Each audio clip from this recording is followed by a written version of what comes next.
advocate, I would like to ask that Islam preaches women's rights are equal to men. Why women should be in parda, and why there should be a segregation of men and women in this sort of meeting also?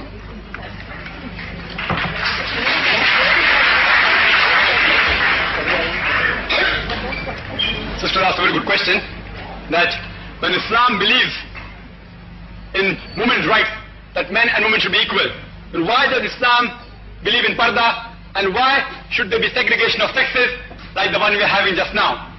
As I mentioned earlier, Islam does not believe in intermingling of the sexes. Why Islam specifies parda, I will answer in a short time, and I'd like to thank the sister, because I did not have time to speak on the hijab of the woman. If you read the Quran, before the mentioning of the hijab for the woman, the Quran mentions the hijab for the man. It's mentioned through Nur, chapter number 24, verse number 30. It says, say to the believing man that he should lower his gaze and guard his modesty. The next verse, Surah Nur, chapter 24, verse number 31 says, say to the believing woman that she should lower her gaze and guard her modesty, and display not her beauty, except what is that necessary of, and to draw a head covering over her bosom, except in front of her father, her son, her husband, and a big list of the close relatives who she cannot marry is given, and but natural in front of the chaste woman. Besides these, she should maintain the hijab. The criteria for hijab in Islam can be found in the Quran and the Sahih Hadith. There are 6 criteria. First is the extent, which is the only difference between the man and the woman. For the man, he has to be covered from the navel to the knee. For the woman, her complete body should be covered. The only part that can be seen, not should be seen, is the face and the hand up to the wrist. If she wishes to cover them, she is most welcome, but not compulsory that she should cover it. Otherwise, the full body should be covered. The only part that can be seen, not should be seen, is the face and the wrist, the hand up to the wrist. This is the only criteria which differs between the man and the woman. The second criteria is that the clothes she wears should not be so tight that it reveals the figure. The clothes she wears, third point, it should not be so transparent so that you can see through. And the fourth point, she should not wear glamorous clothes, or he should not wear glamorous clothes which attract the opposite sex. The fifth point is that a person should not wear clothes which resemble that of the opposite sex. Like you find men wearing earrings. If you wear one earring, it signifies something else. If you wear 2 earrings, it signifies something else. It's prohibited in Islam. And the last criteria is, you should not wear clothes which that resemble of an unbeliever. These are the 6 basic criteria of hijab in Islam. Now coming to the question, why does Islam believe in parda, and why are there segregation of sexes? Let's analyze the society in which there is parda and society in which there is no parda. The maximum number of crime that takes place in any country is in America. According to a report by the FBI, in 1990, in the year 1990, 1,255 women were raped. These are only the reported cases. And the report says only 16% of the cases were reported. If you want the exact figure, multiply 1,02,555 with 6.25 and you get the answer. More than 6,40,000 ladies were raped in America only in 1990. And if you divide this by the number of days, divide by 365, you get a figure of 1,756 women are raped every day in America in the year 1990. And the report says every day 1,900 ladies are raped. Maybe it's the report of 1991. The American got more bold.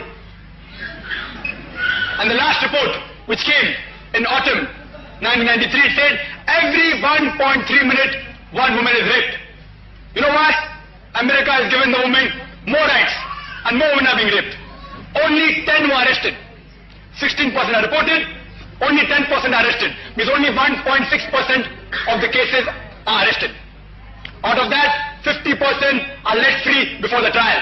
Means only 0.8% of the rape cases are held. Means if a man rapes 125 ladies, the chances of his being caught is 1. Who would like to try? 125 ladies you rape, and you get caught only once.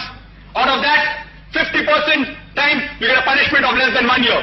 Though the USA law tells you that for rape you have got a punishment of life imprisonment, but they say it happened only the first time. He's caught the first time. Let him give him a chance. And a punishment of less than 1 year. Even in India, according to the National Crime Bureau report, which had come in the papers in the 1st of December 1992, it said that every 54 minutes, one case of rape is reported in India. Reported, no?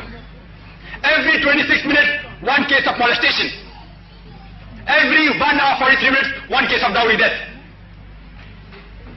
If you analyze the total number of cases of rape that are taking in a country, it will be every couple of minutes, one case of rape. I am asking a simple question. If you ask every lady to do hijab, will the rape case in USA remain the same? Will it decrease or will it increase? If you apply the hijab for every lady in India, will the rate of rape decrease? Will it remain the same or will it increase? We should understand Islam as a whole. Even suppose after that, even after a lady does hijab, irrespective of the lady does hijab or not, a man is commanded he should lower his gaze.